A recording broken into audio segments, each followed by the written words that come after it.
How I brutally killed a PC and regretted every bit of it. Hi everyone, All Things D&D is back with another story. Killing a player can be tough, but sometimes it just cannot be avoided. Tell us about your PC deaths after listening to these stories of epic deaths. Yesterday I buried one of my player's characters alive. It was a very dark thing to do to someone, and I feel kinda bad about it. I'm writing down my thoughts on it to share and to explain myself, as I don't want to spoil anything to the party. Also, if you realize you're in this campaign, please don't listen further. The player in question was a paladin/cavalier in Pathfinder 1E. We have a pretty large group, around 8 players, but since managing combat with 8 players is an absolute slogfest, the party usually splits in different groups. This time, the cavalier/paladin, druid, barbarian, and paladin were together, advancing on the possible headquarters of the BBEG, a Formian commander, while the other party stayed at the nominal capital city to defend it against the onslaught of Formian troops. They're now level 11, so the players feel like the main heroes on the continent, able to destroy armies, and they're not wrong.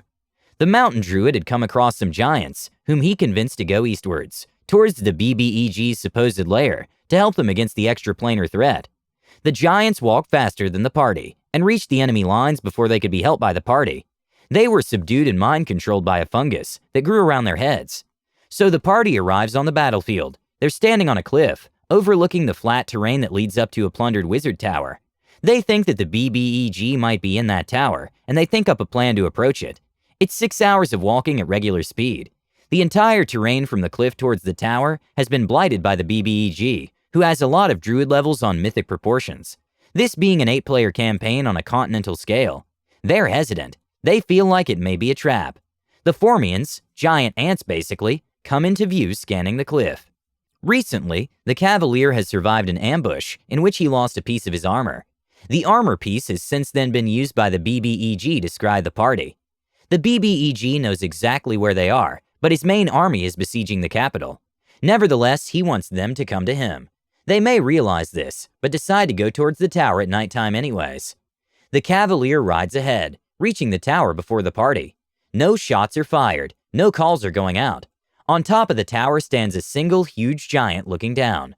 The 2 ants move after him. The Cavalier turns to the right and kites the ants away, unwilling to fight them on his own, unwilling to kill their only 2 recently acquired allies. The party reaches the tower an hour after him and decides wisely to bypass the several dungeon floors and straight up climb the tower walls. The giant upstairs throws down rocks to stop them, but the druid wild shapes into an air elemental and flings the rocks back in his face. The party reaches the top of the tower and absolutely demolishes a level 15 Formian monk and his arcane wizard friend that's been buffing him through sheer force of glorious rolls and winning initiative. This wasn't the BBEG though, and as a last act of the wizard, he places a metal sheet in the floor that shows their Cavalier friend 30 minutes of riding away through magical means. The Cavalier is riding through blighted flatlands that have been dug through by the power of hundreds of Formians and the terraforming capabilities of their leader. Suddenly he's set upon by 9 ants in a semicircle ahead of him. Behind the ants, the otherwise elusive BBEG. He turns his camel around and tries to run. Hungry Pit, DC 28 reflex save. He fails, and so does his camel. He drops 60 feet down. The BBEG has no time to kill him off personally. He closes the hole and terraforms the terrain. A giant forest sprouts from a singular spell. Then he and his companions leave. The Cavalier is trapped. His camel's footsteps are erased through terraforming. The druid shapes into an earth elemental and jumps off the tower. The party runs after him. The freshly minted forest isn't hard to find, but the BBEG did not center it around the buried Cavalier, knowing they would look in the center. In the end, they arrive too late. They find the body and drag it above ground. At this moment, I realized what a horrible way to go this is. The Cavalier player takes his stuff and leaves extremely angry. I try to explain why it happened like this, and that I take no pleasure from killing his character, but I feel like it had to be done. The BBEG was there waiting for them to split up. It was a trap. He was being scried upon, and the BBEG is not one to take chances. This was the first time anyone had seen the leader of the ants, and I do not want to demoralize my party so heavily that they think victory is impossible. It's such a brutal thing to do. I really wonder why I didn't just shoot him. Anyways, suffocating a PC underground is one of the worst things you could do, but I did it. I do not recommend it. Any thoughts on how to go on from here? At level 11, they should have the means to bring him back from the dead. Now he wants revenge. PC deaths can make for great plot development. Is a player death better or worse if another player kills them? I guess context is important. Playing a Pathfinder campaign, where our characters have to escape the Underdark from Drow imprisonment. 5 players, including me, speaks to the DM before the campaign, discussing my plan for my character, so that he's filled in. Play a Syrinx sorcerer. Syrinx are a lawful evil race that enslave any other race as per their culture. Secretly plan to enslave the party after escaping the Underdark. Only one in the party who rolls well on their culture check is the party wizard, who decides to closely watch me. We go through campaign, build up trust with other party members by saving their lives, and all around being kind to them. Secretly making mental notes of how each of them fight and tackle situations. Carefully pick spells that not only would be useful in the campaign, but also useful against any of them. The wizard keeps watching me from a distance and taking notes of his own. The rest of the party is oblivious. Towards the end of the campaign, we finally beat one of the main antagonists in our way and escape the Underdark. Sleep for the night before getting to the surface. Once outside in the open air, my character turns on the party, wanting to enslave them now that he's free. PvP 4 vs 1 ensues. Use my spells that I had gathered throughout the campaign to my advantage, countering many of the other players. Wizard player fights back with all of his strength. Epic magic duel ensues, spells flying everywhere. My character finally gets killed. The other 4 are finally free. That face when you were the actual BBEG of the campaign. Players and DM loved it, saying that it was possibly one of the most unique RP experiences ever. I'm proud of myself.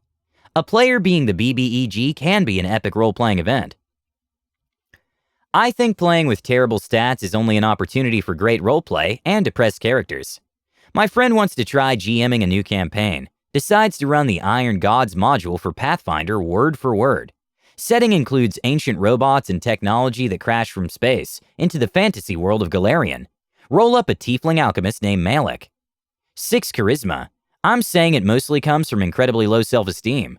Bottles up experimental specimens as his only friends. Constantly apologizes for everything, even stuff he didn't do. Campaign begins and easily becomes the most brutal thing any of us have ever played. Encounter first ever TPU. Everyone knocked out. Freaking undead. 4-armed alien with a crap load of attacks, immunity to magic missile, and damage resistance. At level 2. Another temporary party rescues us, betrays us, and kills another party member. Malik's self-esteem worsens. Natural ones result in me accidentally bombing my own teammates. Often deal more damage to them than the enemies. I'm sorry. Finish the first out of 6 books with multiple PC deaths. Second book begins, and we're out to kill Robot God, at level 3. Actually powerful enough to be worshipped by clerics legitimately. PCs continue to drop dead every session or two. Eventually Malik is the only one of the original PCs standing, begins to think he's cursed. I'm sorry. At one point we need to blow up Robot God's satellite dish. Malik's bombs aren't good enough, so we go scrounging for explosives. Manage to find a decent amount and blow up the dish. Invade Robot God's stronghold with more and more PCs dying. Finally get a chance to fight him. Have to run after dealing next to no damage to him. Most of his turns are spent laughing at us. We all get away, except for our fighter. Fighter's player rolls up a new character and we try again. Before going back in, Malik messes with the backpack of the dumb as bricks barbarian. He doesn't mind. Properly buffed, we head in. Everything is the same, except our old fighter companion is there too, chained up and being held hostage. Robot God says that if we don't kill him after we win, he won't kill the fighter. We're a mostly good party, so we agree. Fighting ensues and we're not doing so bad, since we're buffed out the wazoo. Eventually one person goes down, and then another, and another. Robot God is hurt, but still hasn't surrendered. Malik is the only PC left standing. At full health, he's grappled by Robot God. Any last words? Malik opens up his hand to show a small device. I'm sorry. Click. 2 sticks of C4 grade explosives go off in the unconscious barbarian's backpack. All of the unconscious PCs and the fighter hostage are killed instantly. Robot God is just barely destroyed. Malik survives with 12 hit points due to resistances. Goes on to gather up the party's bloody bits and gets them all revived. Not enough gold left for them to continue adventuring. Malik goes into the next book alone, deeply depressed, assuming everyone he teams up with will die. Book 3 has already begun. 2 PCs have died so far. Malik hasn't. When surviving is worse than dying. Every wish story I hear is about it backfiring, so let's find out how this particular wish goes wrong in a weird way.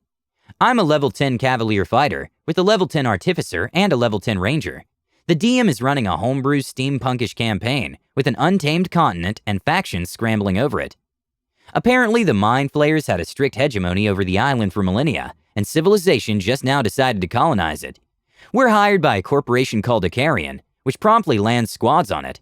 The Mind Flayers aren't too happy and send a literal god to murder us. We somehow manage to beat it off of our camp and learn that the Mind Flayers and the god are controlled by one megabrain called Stratos. While developing a strategy, we acquire a wish spell from Icarian's leader, Anton Virgilius. The three of us can't decide what to wish for. My character decides to take responsibility for the wish. While wishing, I'm suddenly teleported to some kind of hotel lounge with jazz music playing. Some waiter sees me and directs me to a room. There's only a table, a chair, a parchment, and a pen on it. I'm supposed to write my wish on this parchment, and I can only write one sentence. Decide to write, I want to know the answer to every question in existence, and I wish for my mind to be able to withstand it. The party laughs at my wish.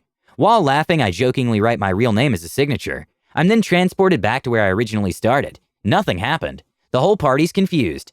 Then outside our tent, we hear wild screams echoing. Rush outside to see what happens. Some new recruit is having a seizure. My face when the recruit is me in real life, but in-game, he dies. The cause of death is his body failing, as if it had been overloaded with something. Swiftly use Speak with Dead. Real-life me gives us the right to ask 3 questions. My character is shook. My face when I literally killed myself. Some gameception by the DM. The player really should have signed his character's name. Kinda wasted that wish. Losing a PC is sometimes sad, but it should always present new opportunities. Please let us know what you think and comment below. Don't forget to subscribe to our channel, All Things D&D. Our next video will be posted in 3 days, so stay tuned for more amazing Dungeons & Dragons content.